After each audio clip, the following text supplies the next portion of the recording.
प्रसाद से ही हरि लाभ होता है, यानी ईश्वर की प्राप्ति होती है और अहम का नाश होकर प्रकाश फैलता है। हमारे सिख गुरुओं ने भारतीय समाज को हमेशा इसी प्रकाश से भरने का काम किया है। आप कल्पना करिए, जब हमारे देश में गुरु नानक देव जी ने अवतार लिया था, तमाम विडंबनाओं और रूढ़ियों में जूझते समाज की उस समय स्थिति क्या थी?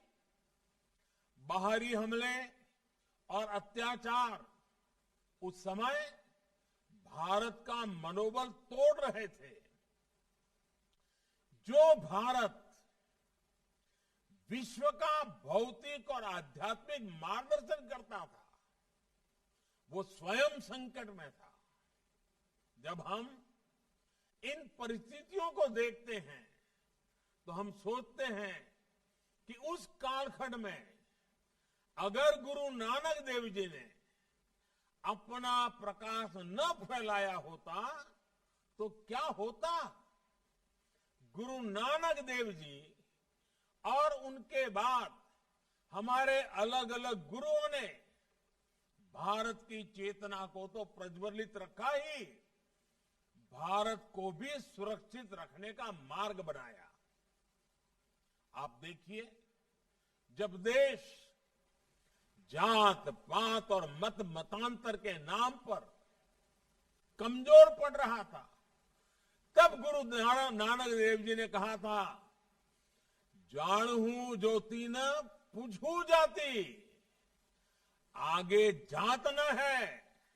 अर्थात सभी में भगवान के प्रकाश को देखें, उसे पहचाने, किसी की जाति न पूछिए, क्योंकि जाति से किसी की पहचान नहीं होती, न जीवन के बाद की यात्रा में किसी की कोई जाति होती है। इसी तरह गुरु अर्जन देव जी ने पूरे देश के संतों के सद्विचारों को पिरोया और पूरे देश को भी एकता के सूत्र में जोड़ दिया। गुरु हरकिशन जी ने आस्था को भारत की पहचान के साथ जोड़ा। दिल्ली के गुरुद्वारा बंगला साहब में उन्होंने दुखी लोगों का रोग निवारण कर मानवता का जो रास्ता दिखाया था, वो आज भी हर सिख और हर भारत के वासी के लिए प्रेरणा है। कोरोना के कठिन समय में हमारे गुरुद्वारों ने जिस तरह सेवा की जिम्मेदारी उठाई, वो गुरु साहब की कृपा और उनके आदर्शों का ही प्रतीक है। यानी एक तरह से हर गुरु ने अपने अपने समय में देश को जैसी जरूरत थी वैसा नेतृत्व दिया, हमारी पीढ़ियों का पथ प्रदर्शन किया। साथियों, हमारे गुरुओं का योगदान केवल समाज और आध्यात्म तक ही सीमित नहीं है, बल्कि हमारा राष्ट्र का चिंतन, राष्ट्र की आस्था और अखंडता अगर आज सुरक्षित है तो उसके मूल में भी सिख गुरुओं की महान तपस्या है। गुरु नानक देव जी के समय से ही आप देखिए, जब विदेशी आक्रांता तलवार के दम पर भारत की सत्ता और संपदा को हथियाने में लगे थे, तब गुरु नानक देव जी ने कहा था, पाप की जंज लई काबुल हो धाया,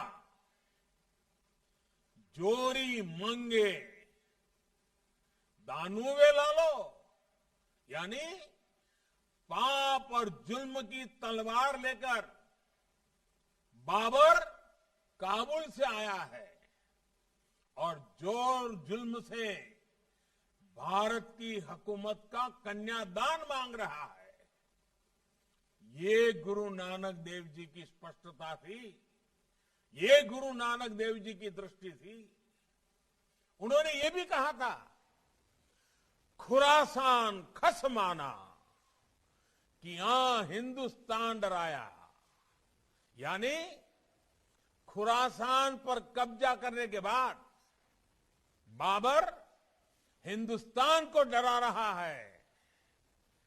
इसी में आगे वो ये भी बोले, ऐती मार पई कर लाने तय की दर्दू न आया। अर्थात उस समय इतना अत्याचार हो रहा था, लोगों में चीख पुकार मची थी, इसलिए गुरु नानक देव जी के बाद आए हमारे सिख गुरुओं ने देश और धर्म के लिए प्राणों की बाजी लगाने में भी संकोच नहीं किया। इस समय देश गुरु तेग बहादुर जी का 400वां प्रकाश उत्सव मना रहा है। उनका पूरा जीवन ही राष्ट्र प्रथम के संकल्प का उदाहरण है। जिस तरह गुरु तेग बहादुर जी मानवता के प्रति अपने विचारों के लिए सदैव अडिग रहे, वो हमें भारत की आत्मा के दर्शन कराता है। जिस तरह देश ने उन्हें हिंद की चादर की पदवी दी, वो हमें सिख परंपरा के प्रति हर एक भारतवासी के जुड़ाव को दिखाता है। औरंगजेब के खिलाफ गुरु तेग बहादुर का पराक्रम और उनका बलिदान हमें सिखाता है कि आतंक और मजहबी कट्टरता से देश कैसे लड़ता है।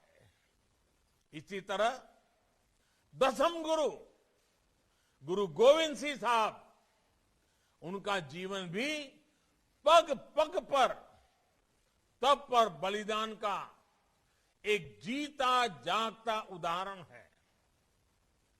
राष्ट्र के लिए, राष्ट्र के मूल विचारों के लिए दसम गुरु ने अपना सर्वस्व न्योछावर कर दिया। उनके दो साहिबजादों जोरावर सिंह और फतेह सिंह को आतताइयों ने दीवार में जिंदा चुनवा दिया, लेकिन गुरु गोविंद सिंह जी ने देश की आन बान और शान को झुकने नहीं दिया। चारों साहबजादों के बलिदान की याद में हम आज भी शहीदी सप्ताह मनाते हैं और वो इस समय चल भी रहा है। साथियों, दसम गुरु के बाद भी त्याग और बलिदान का ये सिलसिला रुका नहीं। वीर बाबा बंदा सिंह बहादुर ने अपने समय की सबसे शक्तिशाली हुकूमत की जड़ें हिला दी थी।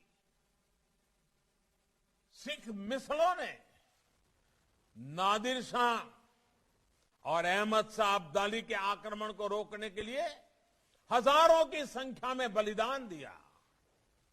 महाराजा रणजीत सिंह ने पंजाब से बनारस तक जिस तरह देश के सामर्थ्य और विरासत को जीवित किया, वो भी इतिहास के पन्नों में दर्ज है। अंग्रेजों के शासन में भी हमारे सिख भाइयों बहनों ने जिस वीरता के साथ देश की आजादी के लिए संघर्ष किया। आप देख रहे हैं न्यूज़ 18 उत्तर प्रदेश उत्तराखंड।